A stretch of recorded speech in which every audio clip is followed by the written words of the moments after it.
ٹھیک ہے، چلے آپ نے تو سزا کا مطالبہ کر دیا ہے، ہم اس بات کو پریڈکٹ بھی نہیں کر سکتے، ہو سکتا ہے کہ وہ واقعی ان میں نے کی تو کہا ذہنی دباؤ، ذہنی حالت ٹھیک نہ ہو، لیکن ان کے الزامات درست نہیں ہیں، اگر انہوں نے صرف یہ ایک مزید اس ملک میں ہجان پیدا کرنے کی کوشش کی اور ان کے پاس ثبوت نہیں ہے، تو پھر میں کہتا ہوں کہ پھر ان کو ضرور قانونی کارروائی ان کے خلاف ہونی چاہیے۔ ٹھیک ہے، لیکن یہ بات کہنا ڈاکٹر صاحب، یہ بات کہنا اور خاص کر کے نگران وزراء کی طرف سے یہ بات سامنے آنا کہ ان صاحب کی دماغی حالت ٹھیک نہیں تھی، اس کا تعین کیسے کیا جائے گا کہ اگر دماغی حالت ٹھیک نہیں تھی، اگر واقعی ٹھیک نہیں تھی اور میڈیکیشنز پہ تھے جو کمشنر راولپنڈی ہیں، تو پھر اتنی بڑی رسپانسبلٹی کے اندر انگیج کرنا جنرل الیکشن آف پاکستان 2024، آپ سمجھتے ہیں کہ یہ بڑا مضحکہ خیز موو تھا؟ دیکھیے اس کے تو بڑے، اب آپ کے ہر شہر میں ماشاءاللہ کوالیفائڈ ڈاکٹر سائیکائٹرسٹ موجود ہیں، اور اگر وہ کہتے ہیں لوگ کہ ان کو ڈپریشن کے مریض تھے، اور ڈپریشن کے جو مریض ہوتے ہیں، بینگ اے ڈاکٹر آئی نو کہ اس میں ظاہر ہے ان میں ٹینڈنسی ہوتی ہے سوسائڈل، لیکن یہ ساری چیزیں جو ان سی ہیں ان کو تو پھر کسی ڈاکٹر سے معائنہ بھی ان کا کرانا چاہیے کہ کیا یہ فٹ فار دا جاب تھے کہ نہیں تھے۔ یہ ساری چیزیں پروو کرنے والی ہیں، چونکہ ایک پنڈورا باکس کھل گیا ہے، تو اس کی میں تو یہی سمجھتا ہوں کہ ان کو ثبوت لانے چاہیے تھے ساتھ، انہوں نے جتنی بھی ٹھیک ہے، گفتگو ثبوت آج دونوں کی طرف ہے۔ سے لانے پڑیں گے، جو یہ کہہ رہے ہیں کہ ان کی دماغی حالت ٹھیک نہیں ہے، اور پھر ظاہر ہے کہ ان کو بھی اپنے ڈیفنس میں لانے پڑیں گے ثبوت۔ ڈاکٹر صاحب، سیاسی منظرنامہ بڑا گرم ہے، پاکستان پیپلز پارٹی اور نون لیگ کی ایک ملاقات ہوئی ہے، اور ملاقات میں ایک سجیشن رکھی گئی نون لیگ کی طرف سے، اور وہ یہ تھی کہ تمام جو جماعتیں ہیں جو اتحاد کریں گی وہ سب وزارتیں لیں، جس پہ پاکستان پیپلز پارٹی نے ایبسولوٹلی ناٹ کہہ دیا ہے۔ یہ کیا کرنے جا رہی ہے پاکستان پیپلز پارٹی نون لیگ کے ساتھ؟ دیکھیے اس وقت کوئی بھی جماعت، بدقسمتی سے جو یہ مینڈیٹ آیا ہے، سپلٹ ایک مینڈیٹ آیا ہے، اس میں کوئی بھی جماعت جو ہے وہ میں کہوں گا کہ اس میں وہ اس چیلنج کو قبول کرنے کے لیے مرکز میں بات کر رہا ہوں، وفاق میں وہ آمادہ نظر نہیں آتی ہے۔ تو مجھے یہ بتائیے کہ اگر وفاق میں کوئی بھی تیار نہیں ہوگا ہاتھ ڈالنے کے لیے، حکومت بنانے کے لیے، تو پھر وہاں کیا کسی ایڈمنسٹریٹر سے کام چلائیں گے؟ دیکھیں نا، اس وقت ضرورت اس امر کی ہے، میں یہ سمجھتا ہوں کہ اس وقت تمام سیاسی اختلافات سائڈ پہ رکھ کے فی الحال اپنی ٹاپ پرائیورٹی جو ہے وہ پاکستان کو رکھیں۔ پاکستان کی مشکلات ہیں، مہنگائی، غربت، بے روزگاری ہے، لوگ مڈل کلاس تیزی سے ختم ہو رہی ہے، جو doctors, engineers, lawyers, technocrats, M B B S produce کرتی ہے، M B A pass produce کرتی ہے، وہ جاب لیس پھر رہے ہیں۔ These are the real issues, اور انہی ایشو سے جو ہم لوگوں نے اگنور کیے، تمام سیاسی جماعتوں کی بات کرتا ہوں، آج اس کا نتیجہ آپ دیکھیں کہ آپ کا جو ایجوکیٹڈ مڈل کلاس یوتھ ہے جو جاب لیس ہے، ڈاکٹر صاحب یہ بڑی فیسینیٹنگ باتیں کر رہے ہیں آپ، یہ باتیں ہم ہر وہ تو حکومت آنے سے پہلے بھی سنتے ہیں۔ اس کی آنکھوں میں تو خون اترا ہوا ہے، وہ کہتے ہیں میرے ماں باپ کی کمر ٹوٹ گئی ہے، مجھے تعلیم دلواتے ہیں۔ ڈاکٹر صاحب یہ بالکل آپ کے جذبات قابل دید ہیں، یہ جذبات ہمارے بھی ہیں، تو ظاہر ہے کہ یہ جذبات سننے بھی چاہیے، اس کو دکھانا بھی چاہیے، یہ ہر حکومت میں آنے سے پہلے ہر جماعت یہ بات کرتی ہے، لیکن آپ لوگوں کی اسٹریٹجی کیا ہوگی؟ یہ باتیں تو ایک سائٹ پر ہو گئی، لیکن کیا آپ لوگ گورنمنٹ لیں گے؟ کیونکہ آپ لوگوں کا جو پارٹی اجلاس ہوا تھا اس میں یہ تجویز بھی سامنے آئی تھی کہ آپ کو اپوزیشن میں بیٹھنا چاہیے بجائے گورنمنٹ لینے کے۔ دیکھیں میں تو خود اس حق میں ہوں، چونکہ میں ذاتی طور پر سمجھتا ہوں کہ کولیشن گورنمنٹ جو ہوتی ہیں وہ ڈیلیور نہیں کر پاتی، ویکر ہوتی ہیں، اس میں کھینچا تانی ہوتی ہے، بلیک میلنگ کا ایلیمنٹ ہوتا ہے، انڈیو ڈیمانڈز ہوتی ہیں۔ لیکن اب اس کا حل کیا مجھے بتائیے کہ ایک صورتحال ڈیولپ ہو گئی ہے، اب ہمیں یہ چاہیے تمام لوگ سر جوڑ کر بیٹھے، اور بجائے اس کے کہ وہ کہ تم بناؤ، وہ کہ تم بناؤ، ان سب کو مل کے اس وقت پاکستان کے لیے بیٹھنا ہوگا، اور ایک گرینڈ نیشنل گورنمنٹ اس کو بول دیں، اس کو جو بھی بول دیں، کم از کم پاکستان کو اس جو پی ایک ٹی آئی بند تو گلی بیٹھنے میں، کے لیے تیار نہیں ہے، انہوں نے صاف صاف الفاظ میں کہہ دیا پھر ہے۔ اگر کوئی بیٹھنے کے لیے تیار نہیں ہوگا تو پھر کل کا بیان جو دیا ہے پیر صاحب وغیرہ شریف نے وہاں جام شورو میں، وہ پھر ہمیں سامنے رکھنا چاہیے کہ نہیں تو پھر آپ ڈنڈا اگر چل گیا تو پھر یہ سیاست اور جمہوریت سارا یہ بستر گول بھی ہو سکتا ہے۔ اس لیے اٹس ہائی ٹائم ناؤ کہ ڈاکٹر صاحب اگر سچویشن ایسی رہتی ہے تو وہ جو ڈنڈے کی آپ بات کر رہے ہیں آپ کو چلتا ہوا نظر آ رہا ہے؟ دیکھیے وہ کہتے ہیں نا تنگ آمد بجنگ آمد، آپ نے ابھی بات کی تھی کہ جی یہ کبھی ایسی ہوا نہیں تاریخ میں، لوگ سڑکوں پر ہیں. میں آپ کو یاد دلاتا چلوں کہ ایسا ہی 1977 میں ایجیٹیشن چلی تھی، پی این اے کی تحریک جسے بولتے ہیں، تحریک نظام مصطفیٰ، جو بعد میں اس میں تبدیل ہوئی، اور اس میں بھی 35-40 سیٹوں کا جھگڑا تھا. اور اس وقت بھٹو صاحب جون سے تھے، ذوالفقار علی بھٹو صاحب، وہ الیکشن کروانے پہ ان سیٹوں پر آمادہ ہو گئے.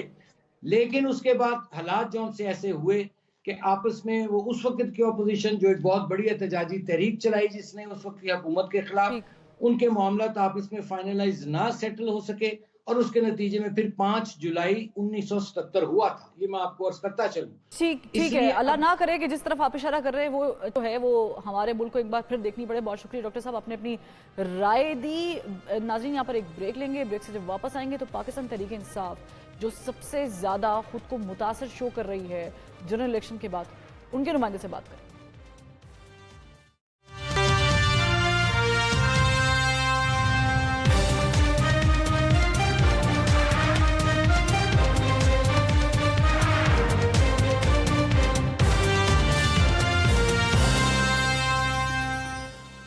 بریک کے بعد ہمیں جوائن کیا ہے پاکستان تحریک انصاف کے رہنما اون عباس بپی صاحب نے. سر بہت شکریہ وقت دینے کا. اون عباس بپی صاحب، آج جو یہ سارا معاملہ ہوا ہے، وقوع ہوا ہے جو کمشنر پنڈی کی جانب سے، یہ تو آپ کے موقف کی تائید ہو گئی؟ بسم اللہ الرحمن الرحیم، اعوذ باللہ من الشیطان الرجیم، بسم اللہ الرحمن الرحیم. بی تائید نہیں، تائید سے آگے کچھ ہو گیا. آپ دیکھیں، مطلب میں حیران ہوں، لوگ اس بیچارے کے اوپر تنقید کر رہے ہیں. اس وقت تک جو میری اطلاعات کے مطابق ہے، کمشنر صاحب غائب ہیں، ان کو گرفتار کر لیا گیا ہے، اور اپیرنٹلی وہ مطلب اس وقت کہیں غائب ہو چکے ہیں. سو جب وہ واپس برآمد ہوں گے، جس طرح ہمارے لوگ برآمد ہوتے تھے، اس کے بعد کو اپنا بیان تبدیل کر لیں وہ اپنی جگہ کے اوپر. لیکن جس طرح کا نیریٹو اس بیچارے کے والے سے بلڈ کیا جا رہا ہے، سب سے پہلا جو نیریٹو یہ کہا گیا کہ کمشنر کون ہوتا ہے جی؟ آر او، مطلب آر او کے ڈیسیژن کرنے والا. بھائی کمشنر ایک ڈویژن کا سربراہ تھا، اس کے نیچے 4 ڈی سی اوز تھے جو کہ ریٹرننگ آفیسرز تھے. ان چاروں آر اوز نے پریزائڈنگ آفیسرز کے فارم 45 کے جو ہمارے ریزلٹس تھے ان کو انٹرٹین نہیں کیا، اور ہمیں 70 ہزار یا لاکھ سے ہرا دیا. یہ ہمارا نیریٹو 8 فروری تھا، جو آج ایک شخص نے اپنی ضمیر کی آواز کے اوپر، اینڈ بی یقین جانیے، جو شخص اس دور میں، اس حالات میں اس طرح کی سچائی بولتا ہے، اس کو تو سلام پیش کرنا چاہیے. میں تو اس کے بچوں کو سلام پیش کرتا ہوں. سچائی بولتا ہے، اس کا ثبوت کون دے گا؟ سچائی بولتا ہے، اس کا ثبوت کون دے گا؟ انہوں نے کوئی ثبوت پریزنٹ نہیں کیا ہے. ثبوت بہت سمپل ہے. آپ اس کمشنر صاحب کو ابھی عدالت، چیف جسٹس صاحب کا نام لیا نا، چیف صاحب کو چاہیے صبح اپنی عدالت میں اس کو بلا لیں، اسے کہا آؤ ثبوت دو، وہ نام لے کے بتائے گا جو اس کے ساتھ حالات ہو رہے. میں حیران ہوں، چیف صاحب نے آ کے بیان دے دیا، ہوتا کہ مطلب شاید ان کا بیان اس لیول پہ آ کے بنتا نہیں تھا چیف جسٹس صاحب کا. وہ اس کو صبح حاضر کر اپنی عدالت میں سے کہا بھی تم نے الزام لگایا، اس کے ثبوت دو. وہ بھی لے کے آئے گا، ہم بھی لے کے آئیں گے. ساری دنیا کو پتا ہے. آپ اکانومسٹ پڑھ لیں، آپ واشنگٹن پوسٹ پڑھ لیں، آپ فرنٹیئر، جو دنیا کے بڑے جتنا انٹرنیشنل نیوز پیپر پڑھ کے دیکھیں، سب کہہ رہے ہیں کہ پاکستان میں 8 فروری کو ریگڈ الیکشن تھا جس کو سسٹمیٹکلی مینج کیا گیا. اور اس پہ جو ہمارا پوائنٹ آف ویو بڑا کلیئر تھا کہ پریزائڈنگ آفیسرز نے رزلٹ نہیں بنائے، پریزائڈنگ آفیسر سے فارم 45 لیے ہی نہیں گئے، ریٹرننگ آفیسر سے فارم سرٹیفکیٹ. لیکن اون عباس بپی صاحب، جو آپ کے لوگ بھی فارم 45 بتا رہے ہیں، اور پھر جب وہ کورٹ میں پیش ہوتے ہیں یا وہ میڈیا کے سامنے آتے تو وہ بتاتے ہیں کہ ہمیں میڈیا کے فلاں چینل سے پتا چلا کہ ہمارا نمبر آگے تھا، فلانے کا پیچھے تھا. تو یہ بھی کوئی مصدقہ بات نہیں ہے. اچھا میں ایک عرض کروں، ویسے میں آپ کو سمپل بتاؤں، ہر بندے پاکستان میں 8 فروری سے پہلے ایک چیز اسکرپٹ لکھا گیا کہ کس کو کتنے مطلب نیشنل اسمبلی کی سیٹس دینی ہے. ٹھیک، اب ہمارا جو فارم 47 کا رزلٹ ہے، ہم اس کو چیلنج یہ اون عباس بپی صاحب جو بھی آپ نے بات کی ہے، یہ کس نے طے کیا تھا؟ جس نے بھی سیٹ کرنا تھا. نہیں اون عباس بپی صاحب، آپ بھی الزام لگا رہے ہیں، آپ بھی الزام لگا رہے ہیں بپی صاحب. الزام نہیں لگا رہے، آپ دوسری طرف لے کے جا رہے. میرا پوائنٹ بڑا سمپل سا ہے. فارم 47 وہ ہے کہ جو ریٹرننگ آفیسر بناتا ہے، اور فارم 45 وہ ہے جو پریزائڈنگ آفیسر بناتا ہے.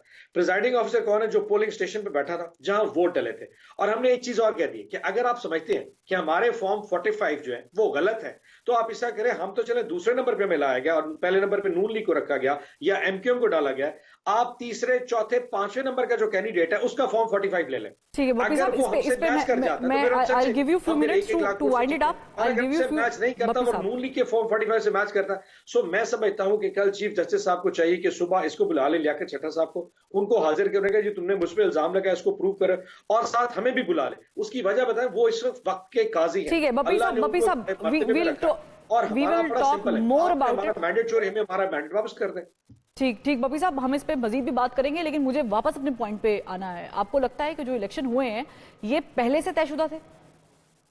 آئی تھنک دیکھیں، یہ مجھے اندازہ نہیں ہے کہ ویسے پہلے سے طے، لیکن یہ ہر بندے کو پتا تھا کہ پاکستان میں ہر بندے کو اوقات پہ رکھا جائے گا.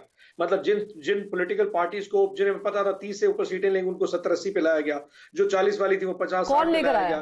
مطلب ایک ایسی سیٹ اپ بنایا گیا جو آگے چل ہی نہیں سکتا. کون لایا؟ کیونکہ نون لیگ جن کے بارے میں کہا جا رہا تھا کہ ہماری بات ہو گئی ہے، ہمیں گارنٹی مل گئی ہے، ان لوگوں کے تو جو مین کینڈیڈیٹ تھے وزیر اعظم کے وہ تو ریس سے آؤٹ ہو گئے. تو آپ یہ کیسے کہہ سکتے ہیں کہ یہ جو الیکشن ہے یہ شریف خاندان کا کوئی ایک کینڈیڈیٹ گھر چلا جاتا، حمزہ میں سے شہباز شریف، مریم نواز شریف صاحب بھی ہار جاتے، مطلب یہ خواجہ آصف ہار جاتے. اگر ایک دو جگہ پہ کسی جگہ پہ مطلب رانا ثناءاللہ آ رہے ہیں اپنے حلقے سے، جاوید لطیف صاحب ہارے ہیں اپنے حلقے سے، خواجہ سعد رفیق ہارے ہیں اپنے حلقے سے. میں آپ کو بتاتا ہوں، رانا ثناءاللہ کی جگہ پہ جو ہمارا کینڈیڈیٹ تھا وہ نثار جٹ، وہ کسی سے کم تو نہیں ہے. مطلب وہ ایسا اسٹرانگ کینڈیڈیٹ ہے جس کو شاید وہاں پہ مطلب وہ اپنے پریزائڈنگ آفیسر کے جو فارم 45 لے کے گیا تھا وہ اگلے دن سارے دن آر او کے دفتر میں جا کے سو گیا تھا. اس نے کہا جب تک میرا رزلٹ میں باہر نہیں جاؤں گا. سو جہاں پہ اتنے کو ڈاڈے قسم کے لوگ تھے تو شاید وہ سروائیو کر گئے. ادروائز غریبوں کی تو ایسے نواز بپی صاحب، آپ نے کہا کہ ریگنگ ہوئی ہے، ریگنگ صرف باقی 3 صوبوں میں ہوئی ہے، کے پی میں بھی نہیں ہوئی؟ نہیں ہر اچھا اگر مثال کے طور میں اس بات کو بھی بار بار کہہ چکا ہوں کہ اگر مولانا صاحب یا کوئی اور جماعت کہتی ہے کے پی میں، ہم وہاں پہ اس کو ڈیفینڈ کرنے کو تیار ہیں. ہم اپنے فارم 45 اپنے امیدواروں کے فارم 47 چھوڑ دیتے ہیں، ہم اپنے امیدواروں کے فارم 45 لے کے آ جاتے ہیں. اور مولانا صاحب یا کوئی اور جماعت جو بھی جماعت ہے، مطلب اب تو ہمارے ساتھ معاملہ ٹھیک ہو رہے ہیں، وہ آ کے ہم سے فارم 45 میچ کر لے یا جو دھاندلی کے ثبوت ہیں وہ پیش کر دیں. ہم اپنے امیدواروں کو کہیں کہ اس کو جسٹیفائی کریں. ہم کسی کو نہیں کہہ رہے کہ ہم اپنے آپ کو اس کٹہرے میں نہیں لائیں گے. ہم بھی کٹہرے میں آئیں، باقی بھی آئیں. اب سارا نواز بپی صاحب، مجھے وہ شعر کی لائن یاد آ گئی کہ بدلتا ہے رنگ آسماں کیسے کیسے. آج آپ کے منہ سے مولانا صاحب کا اتنا میٹھا تذکرہ سنتے ہوئے مجھے حیرت تو نہیں ہو رہی ہے، لیکن البتہ میں ایکسپیکٹ نہیں کر رہی تھی کہ آپ کہیں گے ہمارے معاملات ٹھیک ہو رہے ہیں. تو آپ کے معاملات کس حد تک ٹھیک ہو گئے مولانا صاحب کے ساتھ؟ اچھا، معاملات اس حساب سے ضرور ٹھیک ہو رہے ہیں کہ جو انہوں نے سب سے پہلے اپنی سی سی کے بعد آ کے جو پہلا پوائنٹ آف ویو دیا تھا بڑا سمپل سا تھا. انہوں نے کہا تھا کہ جو 8 فریق انتخابات تھے وہ سسٹمیٹکلی ریگڈ تھے، وہ اس وقت دھاندلی سے کیے گئے، جو کہ ہمارا سٹانس کو بہت سپورٹ کرتے ہیں، نمبر 1. اور پھر پرسوں جو سب سے بڑا سٹانس تھا وہ یہ تھا کہ پرسوں اپنے انٹرویو انہوں نے کہا کہ جو ہماری 2 سال پہلے حکومت گرائی گئی تھی وہ پولیٹیکل مینوورنگ کا نتیجہ نہیں تھی، وہ اس وقت کی جو اسٹیبلشمنٹ تھی ان کے وہاں پہ ہٹائی گئی اور وہ ہمیں وہاں سے گرایا گیا. سو جو شخص ہمارے سٹانس کے ساتھ آ رہا ہے what's a big deal about it, اور اس پہ کوئی ایشو نہیں. اس پہ مجھ سے لوگوں نے پوچھا جی مولانا صاحب کے ساتھ تو اب یہ دھاندلی کا ایشو. میں نے کہا مولانا کا ایشو تو پھر بلوچستان میں بھی ہے. بلوچستان میں پاکستان مسلم لیگ نون کا نام و نشان بھی نہیں ہے، اور ان کو وہاں سے 7-8 ممبر جو ایم این اے کی جتا دیے گئے. ایسی جگہ پہ جہاں لوگوں کو مسلم لیگ نون کا یہ نہیں پتا کہ نون کا کینڈیڈیٹ کون ہے، یہ اس کا جماعت کا سربراہ کون ہے، وہاں پہ ان کو جتا دیا. مجھے آپ کی گفتگو سے یہ سمجھ آئی ہے کہ جو ریگنگ ہوئی ہے، جو الیکشنز ریگڈ ہوئے ہیں وہ مسلم لیگ نون کے حق میں ہوئے ہیں. ایم کیو ایم کے ساتھ بھی ہوئے ہیں جی. کراچی میں یہ حالات آگے تھے کہ ایم کیو ایم کے پاس امیدوار نہیں تھے. میں حیران ہوں، میں نے بار بار ٹاک شوز میں کہا عالمگیر ہمارا دوست ہے، لیکن ایم کیو ایم تو یہ ایکسپیکٹ کر رہی تھی آن ریکارڈ، انہوں نے کہا ہے کہ جتنی سیٹیں ہم ایکسپیکٹ کر رہے تھے ہمیں تو اس سے کم ملی ہیں. جی کراچی میں ٹوٹل سیٹیں 20 سے زیادہ کیا لے کے جانے تھے، مطلب سندھ میں تو ایم کیو ایم کا کوئی لینا دینا نہیں ہے. اور ویری فرینکلی وہ میرے خیال 2-4 سے زیادہ سیٹ ایکسپیکٹنگ کر رہے تھے. سندھ میں نمبر کم ہے، مگر کراچی میں وہ ایکسپیکٹ کر رہے تھے اس سے زیادہ سیٹس ان کے پاس آئیں گی. ان کے ساتھ تو مجھے تو لگتا ہے ان کے ساتھ بھی دھاندلی ہوئی ہے. کس کے ساتھ جی؟ آنرز بپی صاحب جی ریپیٹ کیجیے گا سوال. سر آپ کہہ رہے ہیں سندھ میں ان کی سیٹس گو کم ہے ایم کیو ایم کی، لیکن کراچی میں جو سیٹس وہ ایکسپیکٹ کر رہے تھے نمبر ان سے کم ملا ہے ان کو بقول ان کے. تو دھاندلی تو پھر ان کے ساتھ بھی ہوئی. کر رہا ہوں کہ کراچی میں ہی ان کو ٹوٹل 20-22 سیٹیں ہیں جہاں سے وہ جیت سکتے تھے، اس میں سے 17-18 ان کو دے دی گئی. مطلب کراچی میں آپ بھی ایک کام کریں، آپ یہ مائک اٹھائیں اور کراچی چلے جائیں اور کسی شخص سے پوچھ لیں کہ پورے پاکستان میں ایک طوفان تھا، عمران خان کا طوفان تھا، تحریک انصاف کا طوفان تھا، کیا کراچی میں اس کی ہوا ہی نہیں چلی؟ مطلب کراچی والے اتنے بے شعور ہیں کہ پورے پاکستان میں عمران خان کا ووٹ پڑ رہا وہاں نہیں ڈالا ہوگا. میں آپ کو بتاؤں، میں نے وہ عالمگیر کی فگر بار بار کوٹ کرتا ہوں، 1,05,546 ووٹ عالمگیر خان کے تھے اور اس کے مخالف کے 7,000. عالمگیر کو 5,546 اور ایک کا ہنسا یہاں سے اٹھا کے اس کو 1,07,000 کر دیا. یقین کریں وہ لوگ اتنے پریشان ہیں. اورنباز بپی صاحب مجھے بتائیں کہ آپ لوگ حکومت بنانے کے لیے ظاہر ہے متحرک ایک دم سے ہو گئے. یہ جو متحرک ہو گئے، پھر آپ نے اپنا وزیر اعظم کا کینڈیڈیٹ بھی نامزد کر دیا عمر ایوب صاحب کو. یہ کیسے ہو گیا؟ یہ چینج آف ہارٹ کیسے ہو گیا؟ کیونکہ ایکسپیکٹ کیا جا رہا تھا کہ شاید پاکستان تحریک انصاف اتنی پاورفل طریقے سے نہیں آئے گی. اب آپ کو لگتا ہے کہ آپ گورنمنٹ بنا لیں گے، آپ وزیر اعظم آپ کا ہو جائے گا؟